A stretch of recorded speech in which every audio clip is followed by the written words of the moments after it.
Continue recording. There we go. All right. Thank you again, everybody, for being here. Let me go ahead and take a moment to share the agenda.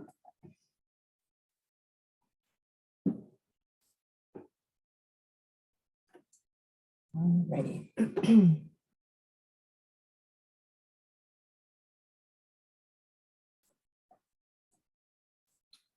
Okay. And here we go. Thanks everybody for joining the quarterly call today. I appreciate everybody accommodating the move from last week when it would traditionally be held so that we could all join the fantastic Region 8 conference. So thanks for being flexible. Just to start off, a few announcements. Please be sure that you are muted unless you're speaking so that to minimize disturbance. And if you have any issues hearing us or anything, be sure to let us know in the chat. You can also drop any questions that you may have in the chat for us along the way, and we'll either address them as we go or after the fact. I would like to start the meeting out with a land acknowledgement. The Colorado Department of Local Affairs building itself is situated on the traditional land of several indigenous groups, to include the Sioux, Ute, Cheyenne, and Arapaho peoples. Additionally, our reach extends throughout the state, covering traditional land of various indigenous groups and cultures who have stewarded the land throughout generations and continue to do so. We acknowledge and express respect and gratitude to these people and are committed to continually working to create a long-lasting, non-extractive, and supportive relationship with Native people throughout Colorado. Alrighty, thank you so much, everybody, for that. And I am Alex Diaz. I am the program manager for the CSBG program with the Colorado Department of Local Affairs. And I will allow Josiah to introduce himself as well before we introduce our new staff member. Good afternoon, everyone. Josiah Massengale, Executive Director of the Colorado Community Action Association, your statewide membership organization. And I believe we also have staff members Blake Duvall and Liz Espinoza on the call as well. Thanks so much, Alex. Thanks, Josiah.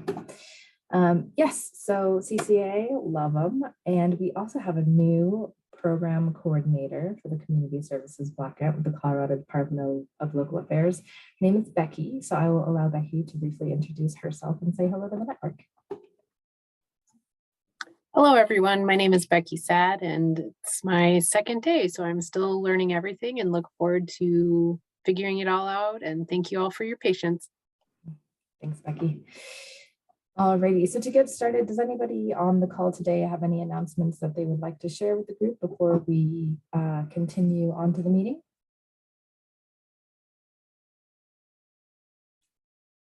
Alrighty, I will go ahead and hand it over to Josiah to kick it off.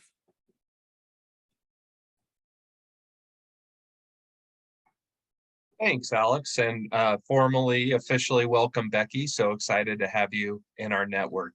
Thank you for joining us. And folks, you'll get a copy of our slideshow after the meeting with the copy of the recording. There are some hyperlinks in here that you can follow, but pretty quick update for us this go around.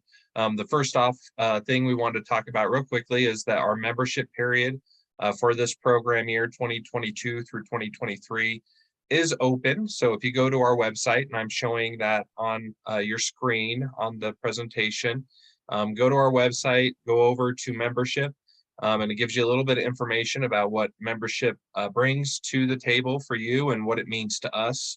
And it means a great deal to us. And you also have the opportunity then to do the membership application, sign up online, or you can download an invoice and send in a copy of a check if that would be the preferred way. But really appreciate membership. The membership dues are the same as they've been the past couple of years. And to those of you that are current members, as always, we really appreciate you all being members of ours. The support means a ton. And it's really, really helpful when we talk with our national partners to show that we do have engagement. We have formal buy-in from our CSBG eligible entities, all of you folks around the state. And you'll see in our slides here, we have the annual dues, and we have a 2-year discount, which is a 20% discount. So if you sign up for 2 years, you get a significant discount. We do encourage that. And as always, individuals that self-identify as low income or having a low income background, are eligible to become members for free, and we really strongly encourage that. And we do have quite a few folks take advantage of that. So certainly on your tripartite boards / advisory committees, those folks that fulfill the low income sector, please do let them know about our membership, and we'd love for them to sign up as members for free. And please do unchime yourself. Let us know of any questions as we go through our update today, or you can put it in the chat as well. So next up, as Alex mentioned, we just completed our 2022 Region 8 conference. We're going to debrief on that under their update. But we did want to take just a few minutes during this conference call to start planning out our 2023 regional forums. As all of you that have been in the network for a while know, our general schedule of what we do on a year-to-year basis alternates between doing a statewide conference, or in 2022's case, a Region 8 conference in Colorado, and then in the next year doing regional forums where we take a training and a convening resources out to the communities. And it's always something that we work to coordinate with you all on, how many we do, where they're at, what time frame they are, and what we're going to cover during those regional forums. So this is the start of that conversation. You'll see in the slides we have some questions that we're going to take a few minutes here to ask you all. We're going to use a Menti poll so we can gather all of your feedback in one place and we can all see it. So if you wouldn't mind, in an internet browser, open up an internet browser on your computer and type in menti.com. That's MENTI.com, and use the code 9782254. Maybe one of my fellow CCA staff members can put that up in the chat for us, but that's menti.com. And once you're there, it'll ask for a code. If you'll enter 9782254, that should allow you to answer these questions for us. And I'm going to go ahead and bring up that screen so that we could look at some responses as we gather them. Go ahead and enter in that code, and you should see the first question: what topics should be considered for the 2023 regional forums? And I can tell you, based on our upcoming cycle, with the needs assessment and the community action plan being due October of 2023, that'll likely be a piece of our program for these regional forums.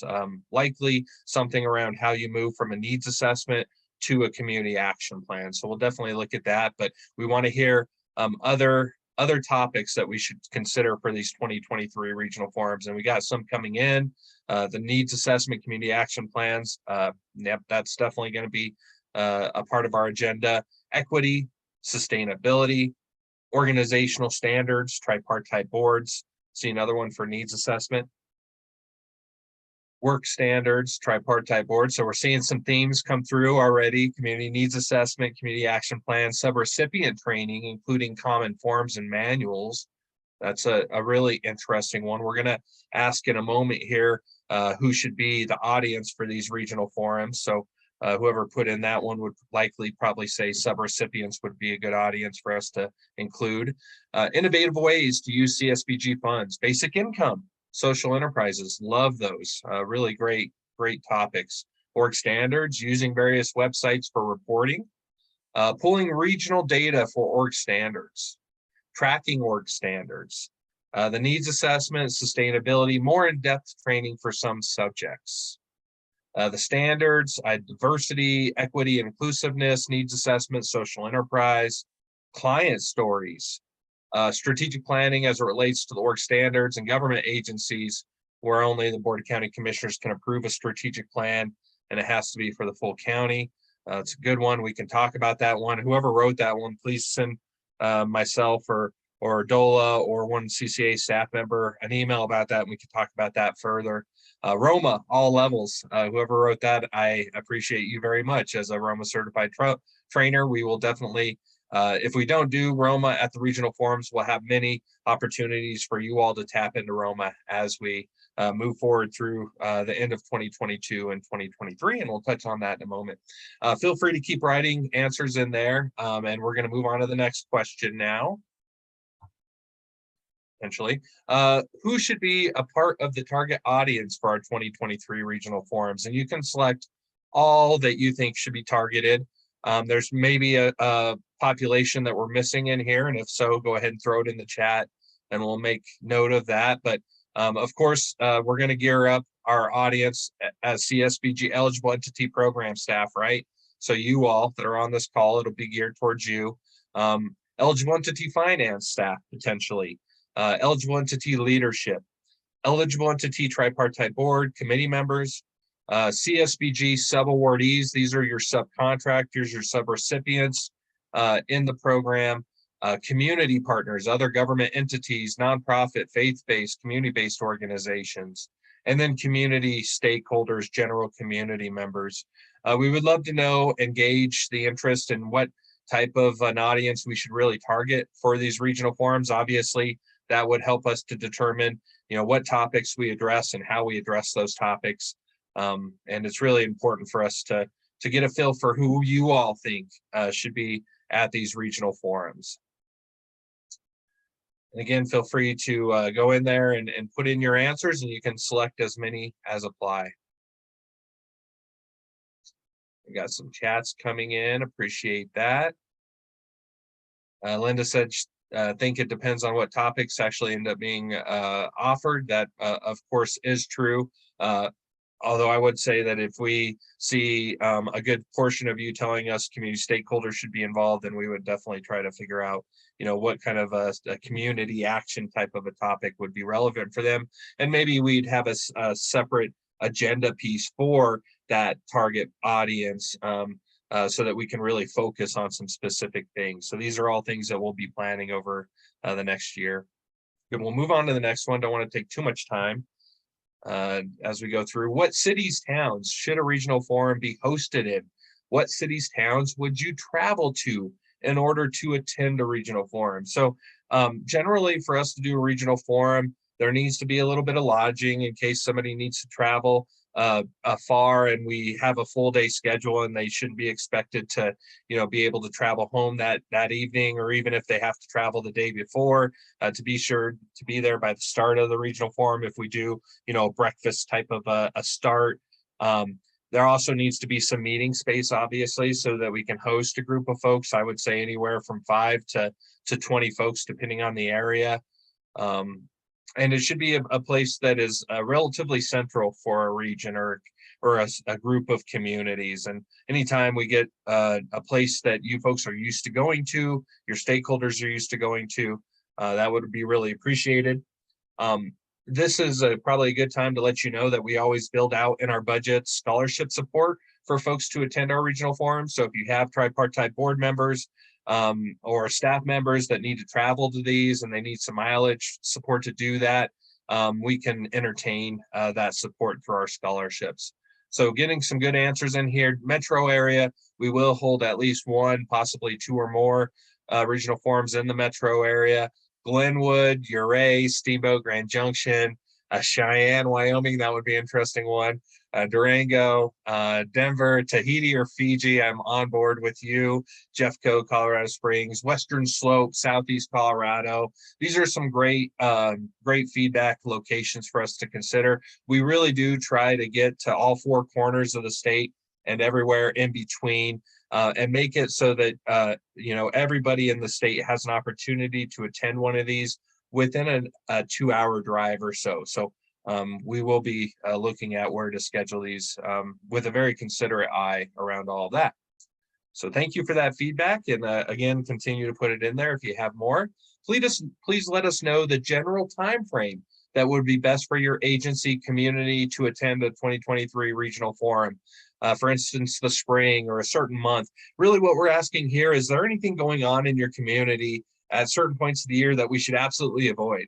So, if you have a big, your county fair and you have another festival that goes on at the beginning of August, you could just tell us to avoid August in here, or avoid early August, or if there's generally a good month for you to do stuff with you in your community. When you think about generally the spring to early fall time frame, what month or what week might that be? Or even if you have certain days that you just know are good in your community, or Wednesday or a Thursday, in the summer. So please do let us know. Be as detailed and specific as possible if you can.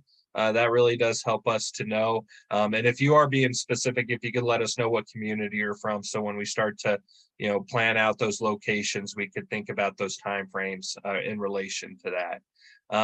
Seeing in here, not right after June 30 fiscal year end, so that's very good information for us to understand. I assume that's a public entity that is putting that in there.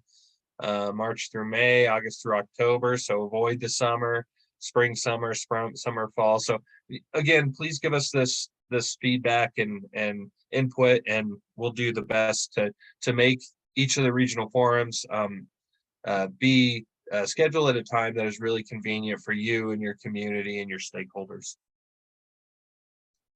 Okay, and last one, what would be the preferred schedule program length for a 2023 regional forum? For instance, 1 day, 2 full days, half day, an evening, a morning. And I know it's really hard to answer this question without understanding what the agenda might be or who's all going to be there. But what we're asking here is, when you think about, okay, how much time do I have? How much time do our partners have? What can I afford to give CCAA and DOLA and community action for a regional forum next summer, based on what I know it's going to be like. And of course, we can't please everybody, but if a majority of you tell us a certain time frame or schedule length, we would try to abide by that. And knowing that CCAA and DOLA staff likely have to travel, that will also be a big consideration for the program length and how we schedule all these regional forums. And of course, if we're traveling out to your community, if possible, we would love to schedule some time with your agency to talk outside of the regional forum. So that's something that we should keep in mind as we continue to work on these. And Alex, I see you got your hand raised. Please jump in. Sure. Yeah, thanks. For folks who are new, I was wondering if you could describe a little bit what the regional forums look like and what they are. Yeah, it really depends on these types of feedback sessions we get from everybody, what we're doing in that particular year. But just for an idea of what we do in regional forums in the past, in 2020, we had regional forums scheduled, and of course, COVID hit, we had lockdown, and we actually didn't do any regional forums in 2020. But we were planning on doing a full day training for our regional forums in 2020 that was going to consist of a local theory of change. And so we were going to walk through with all of the attendees at the regional forum over a full day how to go and create a local theory of change, whether that was from an agency perspective or a community perspective. And of course, we would feed folks and give breaks and whatnot and try to make it as comfortable as possible. But that was what the 2020 regional forums were going to look like. And I think we were going to attach a full day Roma training to a couple of those regional forums as well. So we'd have possibly a Roma training the first day, a full day, and then the regional forum the next day for a full day. So that was 2020. 2018, if I'm remembering correctly, 2016, we did a lot on needs assessment and community action planning, because we were leading right up to the to submitting the application and the 3-year plan and needs assessment to the state at that point in time. So generally, whenever a regional forum falls around the time of us doing our 3-year needs assessment community action plan, there will be a big piece of the agenda geared towards that. In past regional forums, we've almost always offered an in-person 1-day Roma training around that regional forum in the community. Might not be the day before, the day after, but try to couple regional Roma with it. And that's something we can look at doing this go time around as well. So if you'd like to have an in-person Roma training and you'd like to do it around the time of the regional forum, let us know. Blake, anything to add to that? I know you've been, or anybody, anything to add to the regional forums that we've had in the past and kind of what to expect out of them?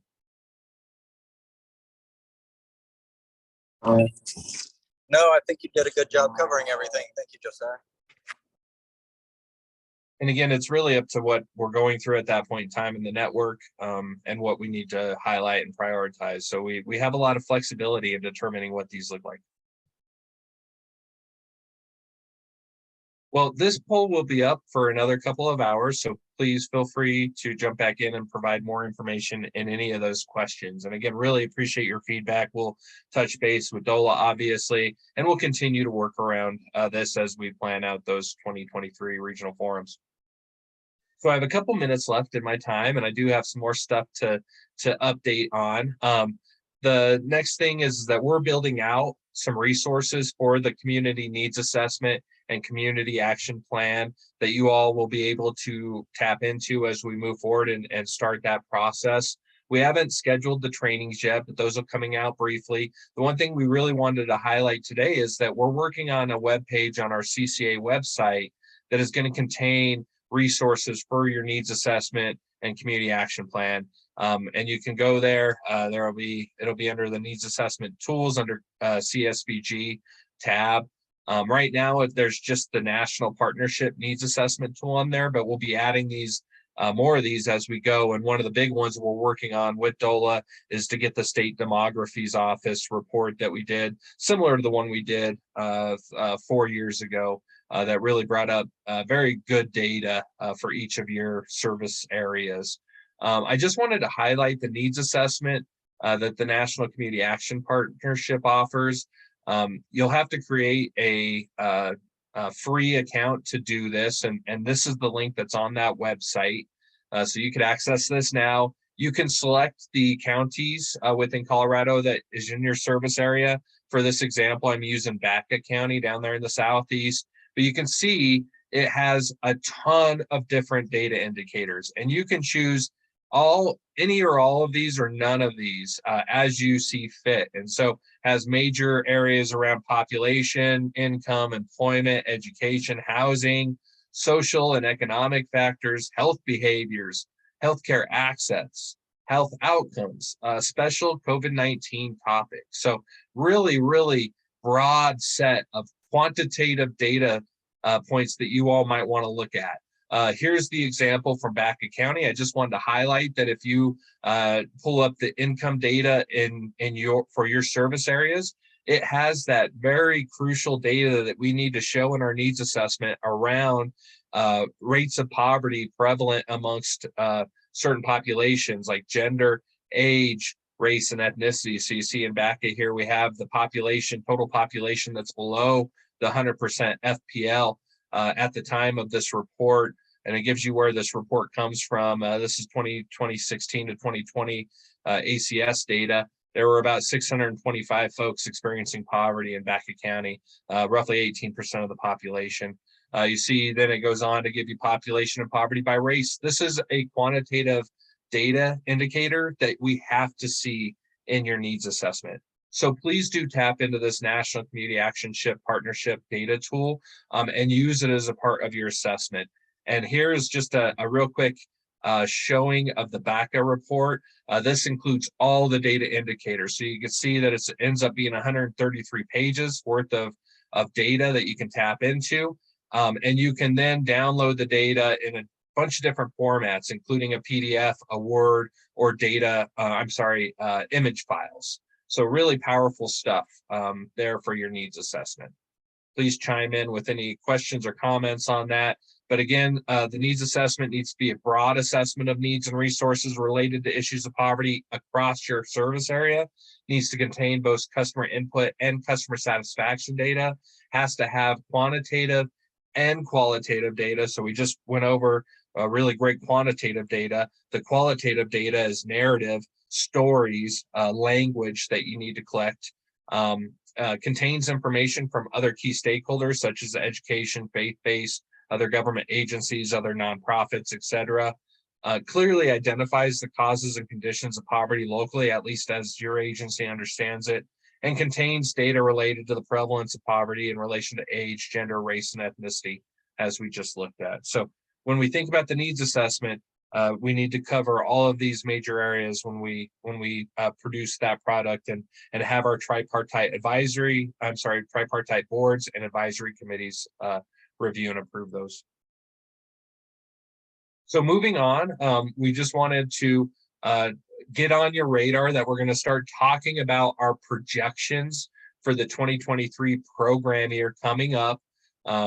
we, as those have been in our network for a while know, at the fall time period of every year, we take a moment to think about the next program period, which starts on January 1st, and we project out what services or strategies we're going to implement, how many unduplicated individuals we're going to touch with those services and strategies, and what kind of outcome indicators we're hoping to obtain through those services and strategies. And we'll also project out how many unduplicated individuals we're projecting to get those outcomes through our services and strategies. So this is a really important part of the ROMA cycle, where we take time out before we implement the plan to project what our successes are going to be and what's going to take place during the period that we're looking at. And of course, you use these projections for the annual report. When we talk about what outcomes we achieved, it does ask how many outcomes were targeted during the period. So projecting out how many individuals get these various outcome indicators is actually used in your annual report. So a very important process that we're going to be going through in the fall. We'll talk about this more at our next quarterly conference call in October, and we'll start getting these scheduled with you, where we schedule out 30 minutes to 2 hours, depending on the size of your activities, to walk through all of this. And there's some resources in the slide that you can look at. There's a spreadsheet template that basically provides a template of what we're going to be going through and putting together. And if you're following along on my screen, you see this spreadsheet. Those of you that have done this a couple times should look very familiar. It hasn't changed, but we basically go out and map out our federal objectives, services, strategies, outcome indicators, and customer projected outcome counts in this spreadsheet. And then the two other resources in the presentation are the CSBG Annual Report Module 3 Excel spreadsheet and the CSBG Annual Report Module 4 Family Level spreadsheet. And we include these because when you're thinking about what you're going to be doing, your services or your strategies, and what you're going to be accomplishing, your community and or your family outcome indicators, what we call national performance indicators.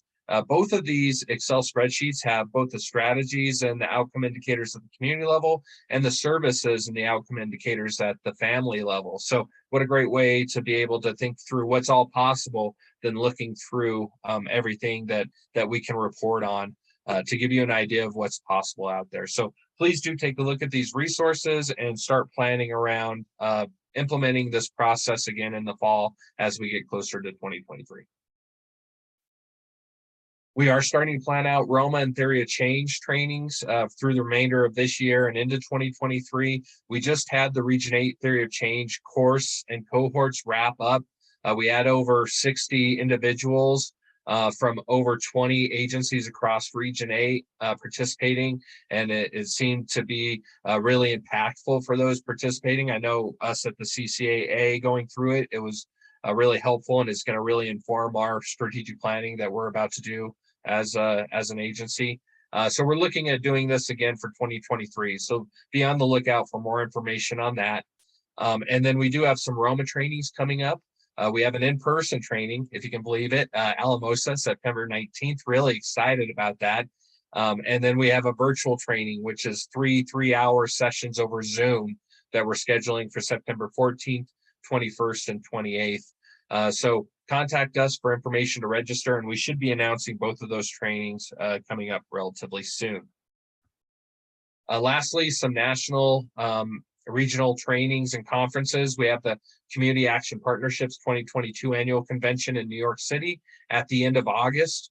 This is in person and virtual, and you can register now. Then we have the National Community Action Foundation's virtual conference. That's going to be various dates in September.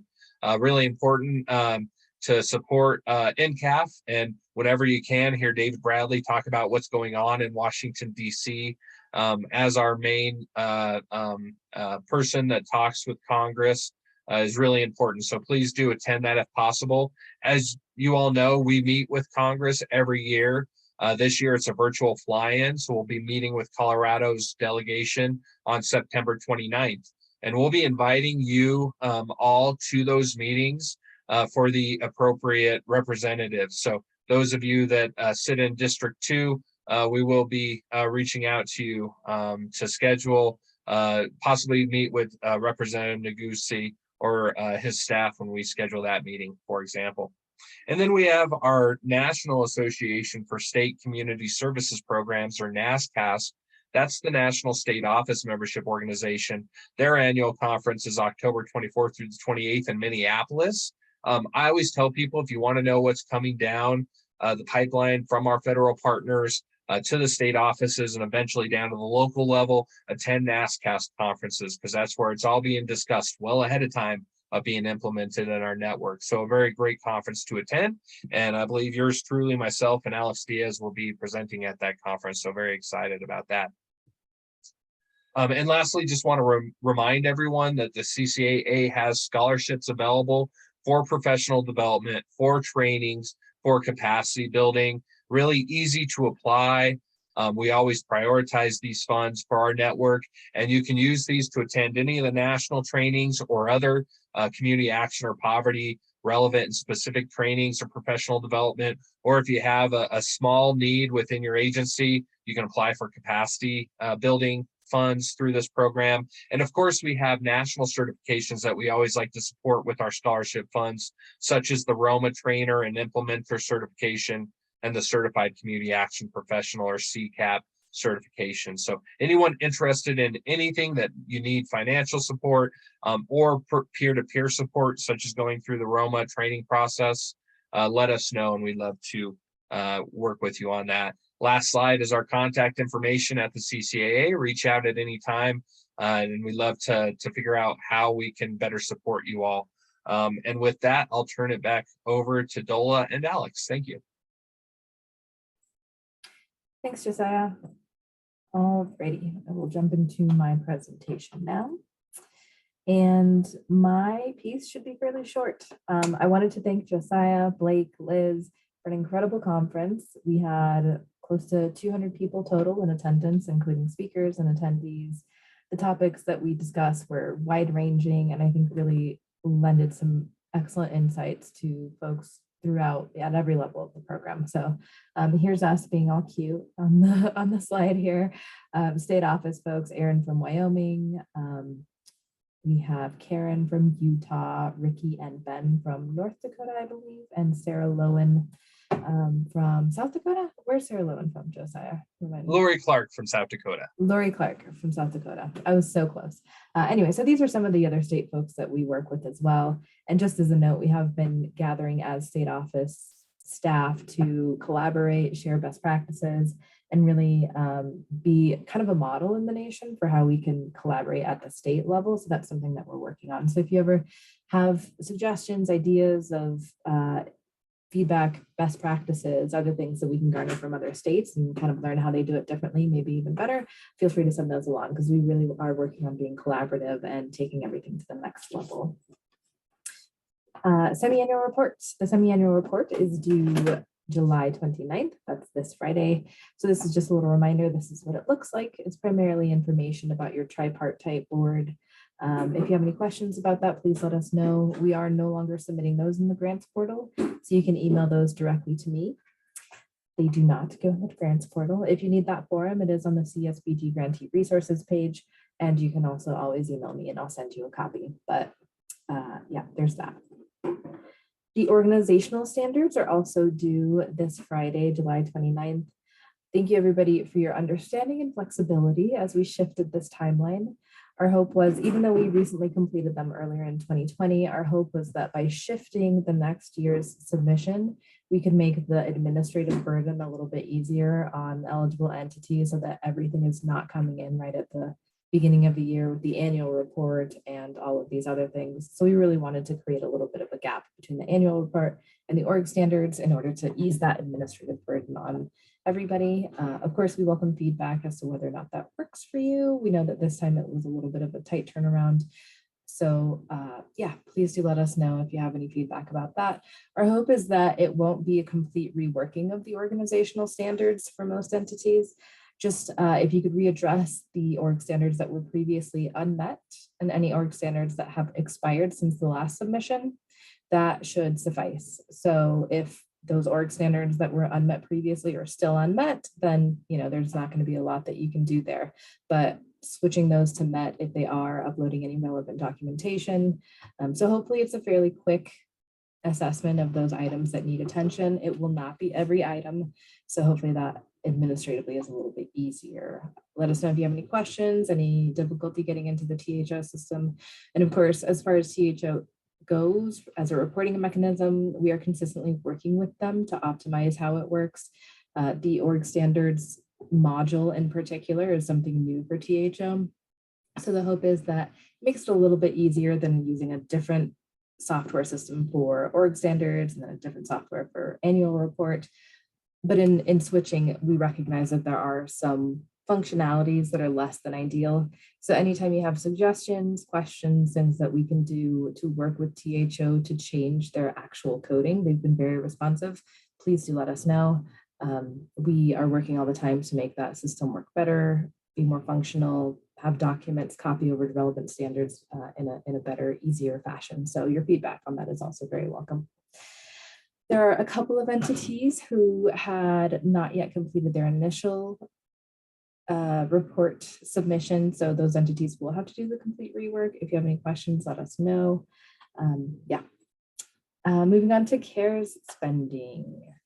I believe that every entity now has a plan in place to get all of those CARES funds spent down by September 30th, 2022.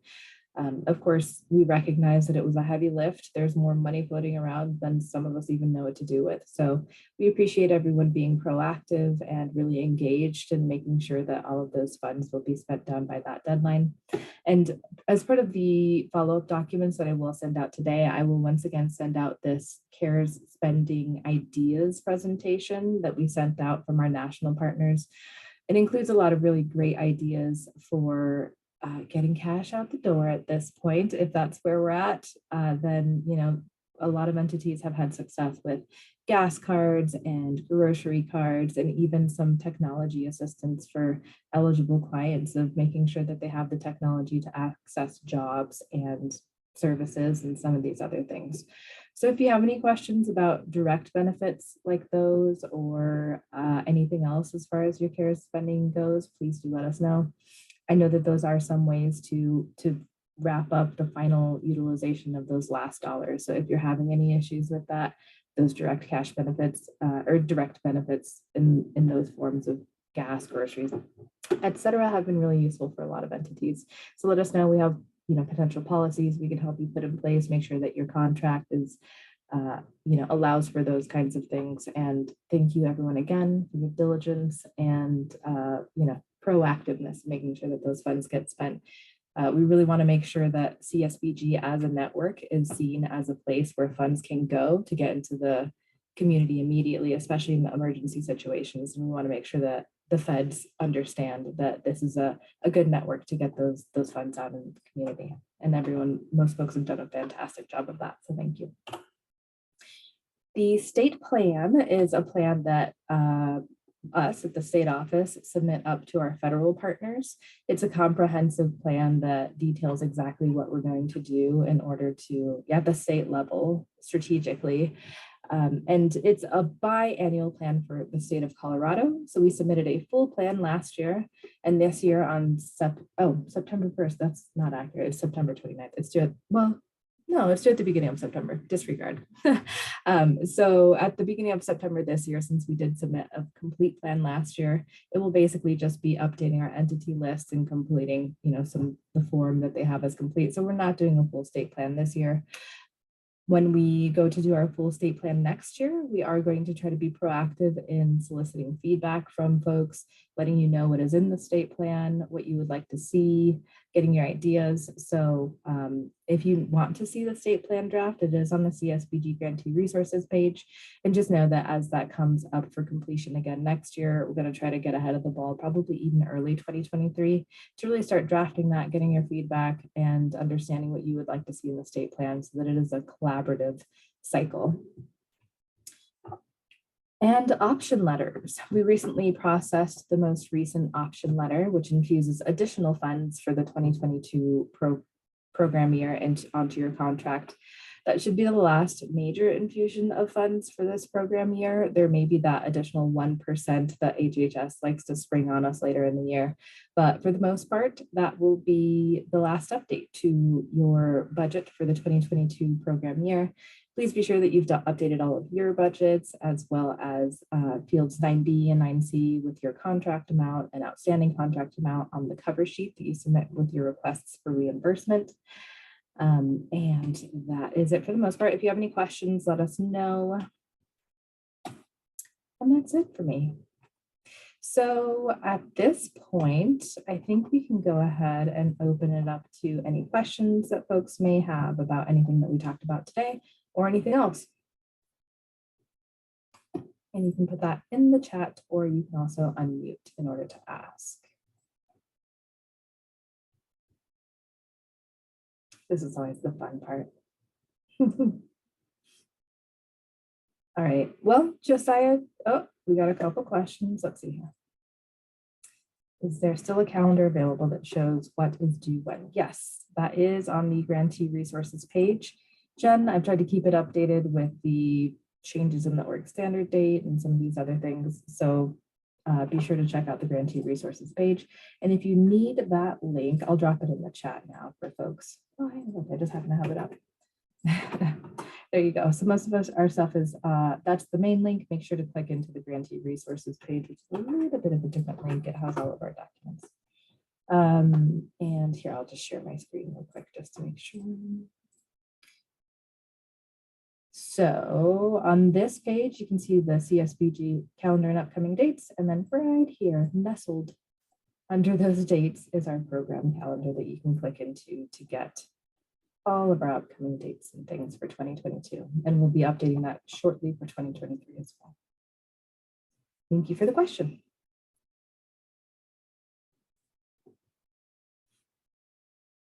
Okay. I think that's all the questions, Josiah. Did you have anything else you wanted to cover? I don't think so. It was so great to see so many of you last week in person, and excited to do that more in the future, and continue to get out into your communities and say hi. Yeah, absolutely. Thank you, Amber, for the feedback and the comments. And as far as those regional forums go, we are looking forward to, like Josiah said, getting out into the community, connecting with folks where you are. If you have any ideas or any other feedback that you want to provide on those, let us know. We want them to be a valuable use of everyone's time and to really have an opportunity to connect, create those relationships that make our whole network stronger. So thank you, everybody. We appreciate your excellence and your attendance at the meeting. I will follow up with all of the materials that we shared here today, and I hope everyone has a fantastic day. Thank you. Thanks, Karen.